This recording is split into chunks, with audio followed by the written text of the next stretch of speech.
Ignition sequence starts. 6, 5, 4, 3, 2, 1, 0.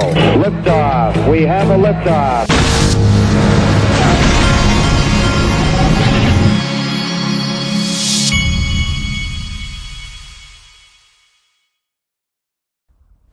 Hey everybody, this is the Digital Asset Investor, and I'm going to start you out with a moment of silence while you read this tweet.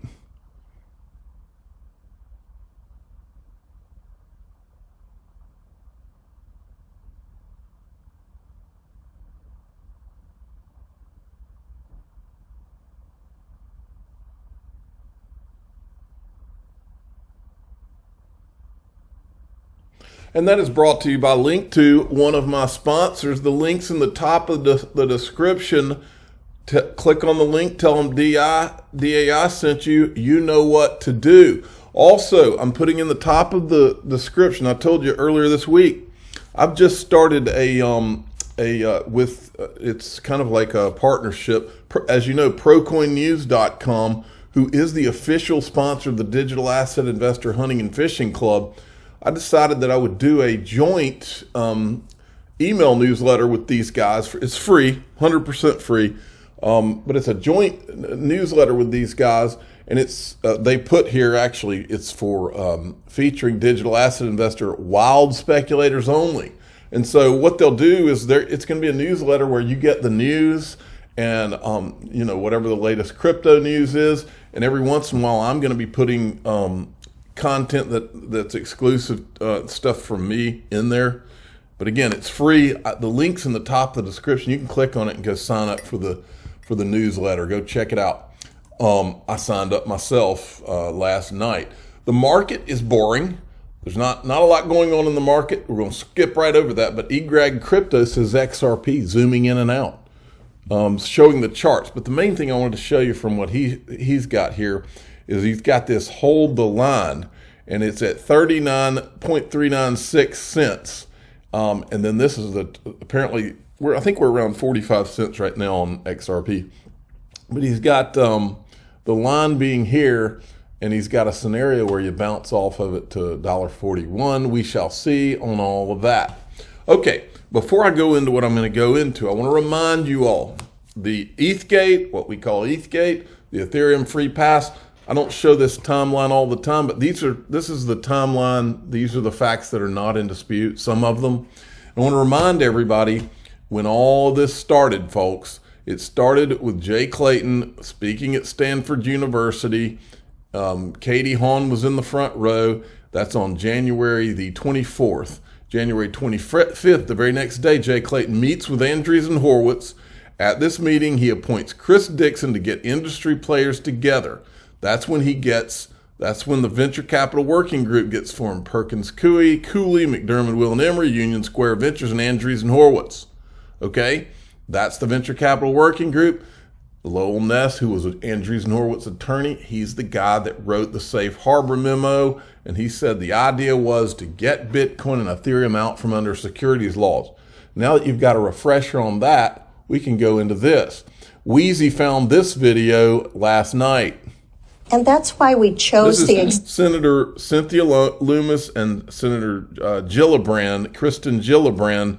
Listen to what they say. I'm getting a real uncomfortable feeling from this video. And that's why we chose the existing regulatory framework and just to lay digital assets on top of it, because we know that the SEC has a very strong record in consumer protection and disclosure. And so if some of these assets are determined to be securities, as I think most of them will be determined to be securities, we know that there's a regulator that already has a firm handle and a mature staff in making determinations and requirements with regard to consumer protection and disclosure. So you would agree with Chairman Gensler that most of them probably are securities, and I take it your legislation isn't meant to change that. No, it's just that people didn't read it properly. We just said that there are commodities, and Bitcoin is one of them, and Ether and a few others probably are as well, but that there's a test. It's called the Howey test. It's worked, and we updated it to actually work in the framework of digital assets. And if there's 15,000 cryptocurrencies, that means 14,900 and something are securities. So that's a lot of work for the SEC to do. Okay. So the second I saw this video, I saw this from John Deaton. He says, check her recent donors. Watch this. You mean these ones? Each senator received $11,600 in campaign donations from Chris Dixon and Ben Horowitz.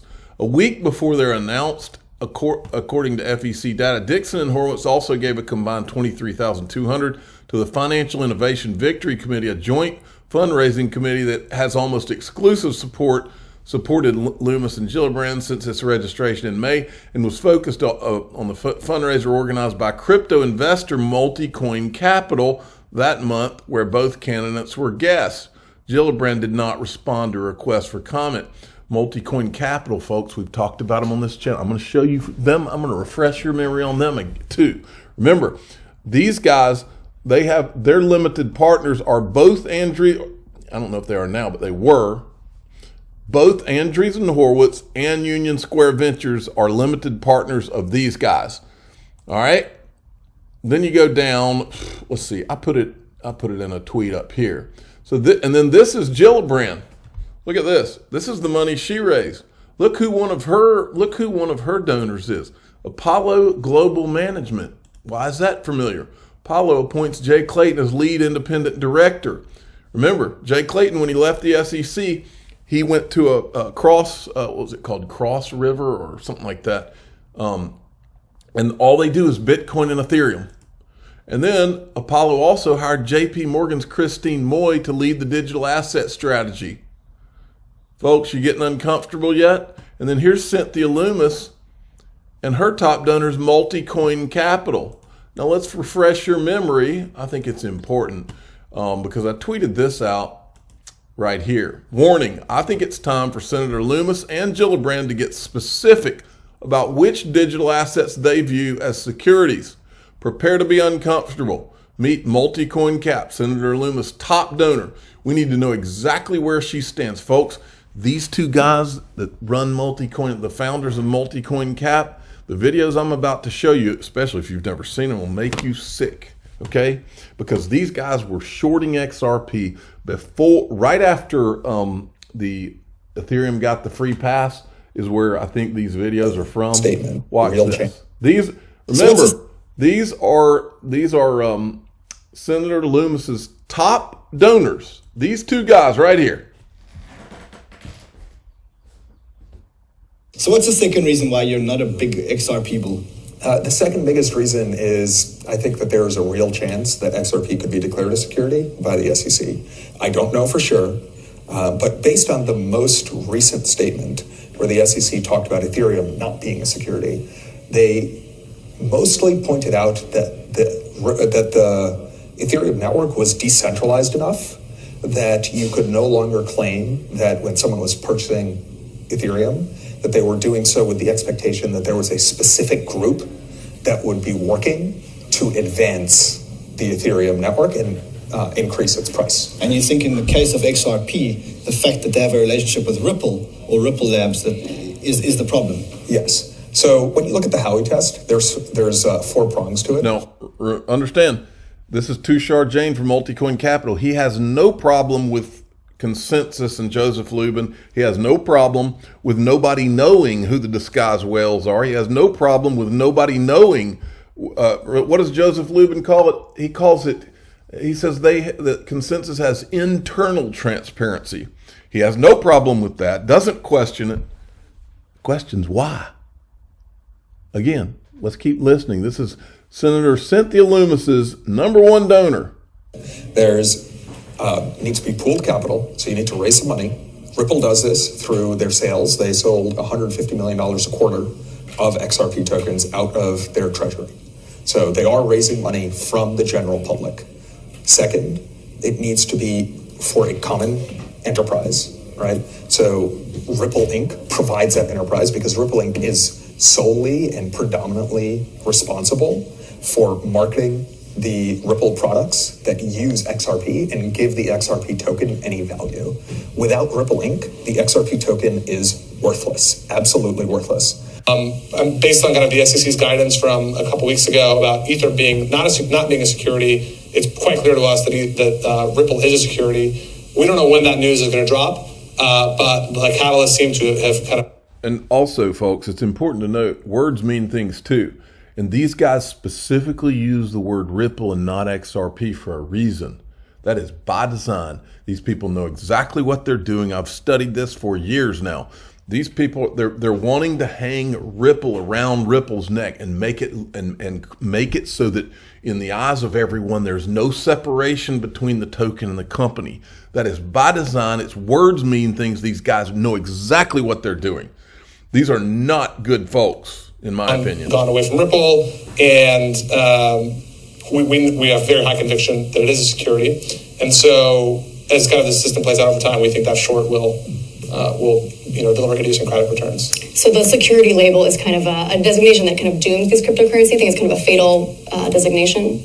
So the challenge with being labeled security in the space formally is that not a single exchange in the world today that trades crypto is a SEC registered exchange. If you go to the SEC's website and look at exchanges, SEC certified exchanges, there's like 10 or 12 of them. It's NASDAQ, NYSE, CFTC, the CBOE, right? Well, a bunch of them are pursuing financial regulations that will allow them to do that. And some have broker-dealer licenses like Coinbase and some others. Right, so Coinbase has got an ATS now, they got a broker-dealer license, but that's a long way away from being an SEC registered exchange.